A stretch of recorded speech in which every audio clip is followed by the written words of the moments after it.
Shalom, kembali lagi dalam segmen Teduh with SS.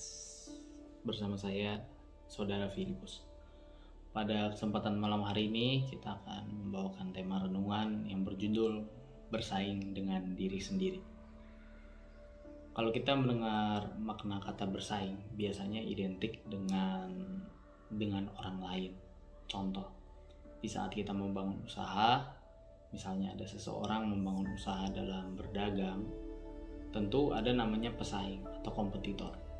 Kita pasti ada rasa untuk tidak mau kalah dengan pesaing tersebut. Semisal toko kita memberikan promo diskon 10%, kemudian kompetitor kita memberikan diskon 20%. Maka bagaimana caranya supaya toko kita untuk lebih laku daripada toko tersebut atau kompetitor kita? Itu merupakan hal yang manusiawi dan hal yang wajar dalam dunia ini. Bukan hanya dalam soal berdagang, tetapi hal-hal tentang bersaing itu sering kita alami dalam kehidupan kita sehari-hari tanpa kita sadari. Contoh, di saat kita bersekolah, kita bersaing untuk mendapatkan nilai bagus, untuk mendapatkan nilai sebagus mungkin. Misalnya dengan teman, dengan sahabat, dan lain sebagainya. Juga misalnya contoh paling simpel dalam keluarga, biasanya antara adik dan kakak sering tidak mau kalah, antara bersaing mungkin siapa yang mungkin lebih pintar atau lebih hebat atau lebih punya kekuasaan dan lain sebagainya. Jadi makna bersaing ini identik dengan orang lain, jadi lebih dari satu individu yang satu bersaing dengan individu yang lainnya. Terus kerap kali fenomena yang terjadi di dunia ini adalah bersaingnya itu tidak sehat. Seperti misalnya menjatuhkan lawan, membuat suatu opini yang tidak baik dengan kompetitor, menjelek-jelekan dan lain sebagainya. Itu juga kerap terjadi, persaingan yang tidak sehat. Pada kesempatan kali ini kita membahas tentang bersaing dengan diri sendiri. Mungkin terlihat aneh dan terlihat tidak pada umumnya. Makna bersaing ini dikaitkan dengan diri sendiri. Jadi maksud daripada tema firman Tuhan pada hari ini adalah supaya kita hidup menjadi lebih baik hari lepas harinya. Kata bersaing ini kan artinya itu adalah berlomba-lomba atau tidak mau kalah, mau selalu lebih baik. Kita harus lebih baik dari dia lebih baik dari kita lebih baik lagi, dan sampai siapa yang terbaik. Nah, bersaing dengan diri sendiri ini itu adalah suatu introspeksi diri kita untuk kita bisa menjadi lebih baik dari sekarang, besok, lusa, bahkan sampai tahun-tahun berikutnya. Karena kita tahu bahwa manusia tidak ada yang sempurna, manusia selalu belajar, bahkan sampai mati pun kita akan berusaha untuk selalu menjadi lebih baik. Ada 3 poin penting dalam bersaing dengan diri sendiri yang saya catat. Yang pertama adalah berubah menjadi baik. Mari kita lihat ayat Alkitab dalam 1 Yohanes 1 ayatnya yang ke-9. Saya bacakan 1 Yohanes 1 ayat yang ke-9. Demikian firman Tuhan. Jika kita mengaku dosa kita, maka Ia adalah setia dan adil, sehingga Ia akan mengampuni segala dosa kita dan menyucikan kita dari segala kejahatan. Amin. Kerap kali dalam kehidupan kita selalu melakukan dosa, itu sudah pasti. Bahkan kita lahir ke dunia ini aja kita sudah punya dosa keturunan. Jadi poin yang pertama adalah berubah untuk menjadi lebih baik. Sebelum kita berpikir terlalu jauh dan berekspektasi terlalu jauh, kita harus menyelidiki hati dan pikiran kita sendiri terlebih dahulu. Apakah kita sudah cukup baik kepada Tuhan? Apakah kita sudah cukup baik dalam melayani Tuhan lewat perbuatan, perkataan, lewat pikiran, lewat apapun yang kita lakukan dalam dunia ini? Jika belum, atau mungkin ada dosa, ada kesalahan, ada kebiasaan-kebiasaan buruk yang mungkin sulit untuk berubah, kita harus akui dosa tersebut terlebih dahulu. Kita harus mengaku dosa kita kepada Tuhan. Kita harus berdoa, kita harus minta ampun dengan sungguh-sungguh dan meminta pengampunan daripada Tuhan dengan berdoa dengan khusyuk dan tidak mengulanginya dalam hari-hari yang berikutnya. Jadi jika kita sudah meminta ampun kepada Tuhan, dalam ayat ini berkata Ia akan mengampuni segala dosa kita. Segala dosa kita berarti semua dosa kita. Mungkin di banyak orang menganggap, aduh dosa saya sudah terlalu banyak, dosa saya terlalu fatal, dosa saya terlalu besar, dan lain sebagainya. Jadi kayak ngerasa Tuhan gak mungkin deh ngampunin dosa saya gitu. Mungkin ada banyak orang yang beranggapan seperti itu. Tapi dalam ayat ini mengatakan bahwa Ia akan mengampuni segala dosa kita dan menyucikan kita dari segala kejahatan. Jadi walaupun dosa sebesar apapun, di ayat lain juga ada merah seperti kirmizi, bahkan putih, bahkan segelap apapun akan menjadikan putih seperti salju gitu. Jadi separah apapun dosa kita harus mengampuni kepada Tuhan, dan kerap kali tanpa kita sadari di saat kita meminta ampun lalu Tuhan mengampuni, secara tidak langsung kita naik level ya, secara tidak langsung kita bertahap menjadi hidup yang lebih baik. Kemudian pasti ada masalah dalam hidup ini yang membuat kita kembali turun. Nah, di saat kita turun, jangan kita menjadi stuck, jadi naik satu, turun satu, naik satu, turun satu. Itu namanya stuck. Kita harus berusaha tetap naik, harus tetap berusaha menjadi lebih baik. Jadi jika kita berbuat baik, kita kepada sama kita naik satu level, turun setengah atau turun seperempat, lalu naik lagi satu. Jadi kalau ditarik garis lurus, pertumbuhan iman kita berjalan naik gitu ya. Jadi pada poin yang pertama adalah berubah menjadi lebih baik. Dan proses berubah menjadi lebih baik ini akan terus kita jalankan sampai kita mati, sampai kita dipanggil Tuhan. Jadi hari ini kita introspeksi diri, hari ini saya udah lakukan apa? Oh saya ngelakuin ini, oh saya salah, oh saya besok harus ubah menjadi lebih baik.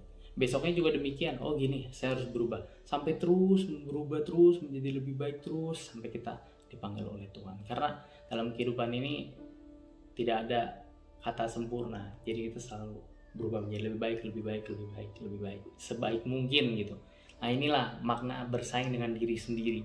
Jadi kita bersaing sama diri kita sendiri. Oh hari ini saya berbuat baik segini, besok harus lebih, besok harus lebih, besok harus lebih, besok harus lebih gitu. Jadi kita bersaing dengan diri kita sendiri. Poin yang kedua adalah di saat kita sudah berubah menjadi lebih baik dalam internal diri kita sendiri dengan berhubungan kepada Tuhan, kita sudah mengaku dosa kita dan berubah menjadi lebih baik. Poin kedua adalah jangan jemu-jemu berbuat baik. Ini hubungannya dengan sesama ya. Dalam Galatia 6 ayat yang 9 sampai 10. Saya bacakan. Jangan kita jemu-jemu berbuat baik, karena apabila sudah waktunya kita akan menuai jika kita tidak menjadi lemah. Karena itu selama masih ada kesempatan bagi kita, marilah kita berbuat baik kepada semua orang, tetapi terutama kepada kawan-kawan kita seiman. Dalam Nats Galatia 6 ayat yang 9 sampai yang 10 berkata adalah jangan jemu-jemu kita berbuat baik. Di masa-masa yang sulit ini atau mungkin di hari-hari yang lalu, mungkin di antara kita banyak merasa bahwa kita sudah baik kepada orang lain. Kemudian imbas sebaliknya orang lain itu tidak berbuat baik kepada kita. Jadi ibaratnya kita sudah nolong, kita sudah buat baik, ternyata dia malah jahatin kita. Nggak sedikit orang yang menyesal dan bakal berkata, ya tahu gitu nggak usah saya bantu, tahu gitu nggak usah saya tolongin, tahu gitu nggak usah saya baikin dan lain sebagainya. Tetapi dalam firman ini berkatakan bahwa jangan kita jemu-jemu berbuat baik. Berbuat baik ini tentunya dengan motivasi yang benar, dengan ketulusan hati, kerendahan hati, dan tidak pandang bulu siapapun. Kita harus berbuat baik. Bahkan kepada orang yang jahatin kita pun kita harus berbuat baik sesuai dengan firman Tuhan. Janganlah balas kejahatan dengan kejahatan, kita harus balas dengan kebaikan. Jadi walaupun terlihat susah, apalagi di masa yang sulit ini ya, mungkin banyak dari bapak ibu saudara-saudari yang mungkin ekonominya sedang menurun, ada yang mungkin di PHK dan lain sebagainya. Kayaknya kita kalau mau berbuat baik atau mau bantu orang, nolong orang tuh kayak susah gitu, karena ya ekonomi saya aja pas-pasan, gimana nolong orang gitu ya. Tapi firman ini mengajarkan kita untuk jangan jemu-jemu berbuat baik. Jadi jangan capek, jangan bosen, pokoknya sebanyak-banyaknya lah. Karena Kalau dalam iman Kristiani berbeda dengan mungkin agama yang lain. Kalau agama yang lain berbuat baik untuk mendapatkan pahala, kalau kita berbuat baik karena Tuhan Yesus sudah terlebih dahulu berbuat baik kepada kita. Dan di sini ada, karena itu selama masih ada kesempatan marilah kita berbuat baik. Kita tidak tahu di masa pandemi ini, kita tidak tahu apakah besok masih hidup, apakah lusa masih hidup. Apalagi kalau misalnya di antara Bapak Ibu Saudara-saudari ada yang terkena COVID ataupun penyakit lain di rumah sakit, mungkin tidak tahu kapan kesempatan berbuat baik itu ada. Tidak tahu kapan kita mati, kapan kita dipanggil Tuhan mengakhiri hidup ini dan lain sebagainya. Jadi selama masih ada kesempatan, kita harus berbuat baik kepada sesama kita. Yang ketiga adalah, poinnya adalah bersaing dengan diri sendiri untuk melayani Tuhan. Dalam Roma 12 ayat yang ke-11 saya bacakan, janganlah hendaklah kerajinanmu kendor, biarlah rohmu menyala-nyala dan layanilah Tuhan. Dalam konsep melayani Tuhan ini bukan hanya pelayanan di mimbar, bukan hanya pelayanan di gereja dan lain sebagainya. Bisa aja pelayanan dalam rumah kita masing-masing, seperti jam doa kita. Kita sudah berapa lama atau berapa kali dalam sehari berdoa, betul-betul melayani Tuhan, bernyanyi, memuji, menyembah Tuhan. Atau mungkin ada juga yang melayani di gereja. Kita harus bersaing dengan diri kita sendiri, kita harus melayaninya lebih baik lagi. Misalnya dalam kita melayani Tuhan, kita sudah memberikan yang baik, besoknya harus lebih baik lagi. Pelayanan itu harus lebih baik lagi, harus dikemas lebih baik, lebih baik, lebih baik. Dan yang terpenting adalah bersaingnya dengan diri sendiri, bukan dengan orang lain. Boleh kita mengambil patron orang yang lebih di atas kita supaya kita termotivasi supaya lebih baik. Misalnya dalam hal musik, kita melihat orang yang lebih jago musik supaya kita bermain musiknya lebih baik. Tapi dalam konteks melayani Tuhan ini, kita harus bersaing dengan diri kita sendiri. Kita harus menahan ego. Kita tidak boleh ada niat untuk menyombongkan diri, pamer dan lain sebagainya. Kita harus betul-betul melayani Tuhan dengan setulus hati. Bahkan kita melayani Tuhan itu kalau bisa tanpa pamrih. Ya kalau misalnya ada berkat dan lain sebagainya yang diberi Tuhan lewat hambanya atau lewat orang lain, ya mungkin kita terima, puji Tuhan. Tapi kalau tidak, jangan mengharapkan pamrih.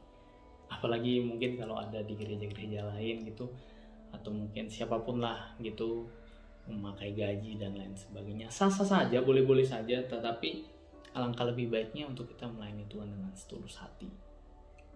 Nah, jika ketiga poin ini kita sudah lakukan, bahwa maka apa yang kita dapat? Yang kita dapat adalah kerajaan surga yang kekal. Kita akan menjadi umat yang lebih baik dan Tuhan akan menerima kita. Tuhan tidak akan malu untuk menyebut nama kita di saat harinya nanti. Dan percayalah, kita dengan bersaing dengan diri kita sendiri untuk berubah menjadi lebih baik, tidak jemu-jemu berbuat baik kepada orang lain, dan melayani Tuhan terus lebih baik, melayani Tuhan lebih sungguh-sungguh. Ketika tiga hal ini dan hal lainnya kita lakukan, percaya bahwa kita tetap dalam perlindungan Tuhan di masa-masa yang sulit ini, di masa PPKM, mungkin ada kekurangan ekonomi menurun, kesehatan ada yang terganggu dan lain sebagainya. Kalau kita bisa menjadi lebih baik dan kita bersaing dengan diri kita sendiri, kita percaya bahwa kita akan terus diberkati dan dalam perlindungan Tuhan. Terima kasih buat kebenaran firman-Nya pada malam hari ini. Jika Bapak Ibu Saudara-saudari merasa terberkati dan menjadi berkat, boleh di-share, boleh diberikan, disebarkan kepada teman-teman sesama iman, dan supaya video ini menjadi berkat bagi kita semua. Stay safe, stay healthy, Tuhan Yesus memberkati.